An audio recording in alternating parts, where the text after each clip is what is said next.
തയ്യാറായി വന്നതിന് പ്രത്യേക നന്ദി ഞാൻ അറിയിക്കുകയാണ്. ഞങ്ങളുടെ കമ്മിറ്റി ഭാരവാഹികളുടെ എത്രയും പെട്ടെന്ന് ക്ലാസ് തുടങ്ങേണ്ടതുണ്ട്. ഒറ്റവാക്കിൽ എല്ലാവരും നമ്മുടെ ബഹുമാനപ്പെട്ട മാനേജർ ഹസീന രാജി തളങ്കരെ സ്നേഹപൂർവ്വം ക്ഷണിക്കുന്നു. അവർക്ക് വളരെ താല്പര്യം നിങ്ങളോട് നേരിട്ട് കണ്ടിട്ട് സംസാരിക്കണം. പ്രത്യേകിച്ച് സന്തോഷ് സാർ പരിപാടിയായിരുന്നു. പക്ഷേ സന്തോഷ് സാറിനെന്തോ മോട്ടോർ സൈക്കിൾ ആക്സിഡൻ്റ് ആയിട്ട് കുറച്ച് 1-2 മാസം വിശ്രമം, 2 ആഴ്ച വിശ്രമമായിരുന്നു. അങ്ങനെ പരിപാടി കുറച്ച് നീണ്ടുപോയത്. ഏതായാലും നിങ്ങളെല്ലാവരും വന്നതിൽ വളരെയധികം സന്തോഷമുണ്ട്. നിങ്ങളോട് പ്രത്യേക സാറോ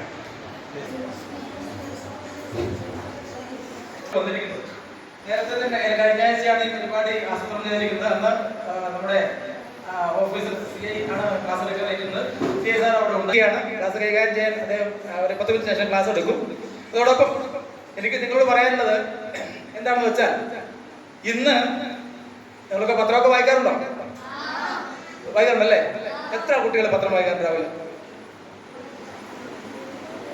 ഗുഡ്. ഏതാണ്ട് പകുതിയിലധികം കുട്ടികൾ പത്രം വായിക്കാറുണ്ട്. ബാക്കിയുള്ളവരൊക്കെ എന്ത് ചെയ്യും? എങ്ങനെയാണ് നിങ്ങളൊക്കെ ലോകകാര്യങ്ങളൊക്കെ അറിയുന്നത്? നിങ്ങൾ മൊബൈൽ ഫോൺ ഇട്ടില്ലേ? ഇവിടെ ഇരുന്ന് എനിക്ക് വേണമെങ്കിൽ അമേരിക്കയിലോ അല്ലെങ്കിൽ റഷ്യയിലോ അല്ലെങ്കിൽ കാശ്മീരിലോ അല്ലെങ്കിൽ ഗുജറാത്തിലോ അല്ലേ?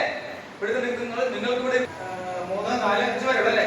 Okay, very good. അപ്പോ 10ാം ക്ലാസ് വരെയുള്ള കുട്ടികള് എത്ര മണിക്കൂറാണ് ഒരു ദിവസം മൊബൈൽ ഉപയോഗിക്കുന്നത് പറഞ്ഞിട്ടുണ്ട്? എത്ര മണിക്കൂറാ നിങ്ങൾ ഉപയോഗിക്കുന്നത്?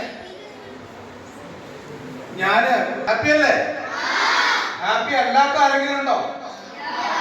എപ്പോഴും ഹാപ്പിയാണോ? എപ്പോഴും ഹാപ്പിയാണോ? അപ്പൊ വിചാരിക്കണ്ട ഇയാളെന്തോ തട്ടിപ്പ് പറയാൻ പോകുന്നു. തട്ടിപ്പല്ല കേട്ടോ. അങ്ങനെ ഒരു സൂത്രം വേണമെന്ന് ആഗ്രഹമില്ലേ? ഇല്ലേ? എപ്പോഴും ഹാപ്പി ആയിട്ടിരിക്കാനുള്ള ഒരു സൂത്രം വേണ്ടേ? വേണം. ഞാനത് കൂടുതൽ എടുക്കാൻ പറ്റും ഇല്ലേ? ഞാനിത് പറയുന്നത് കഥ.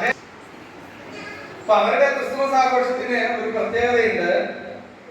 ഈ ആഘോഷത്തിന്റെ സമയത്ത്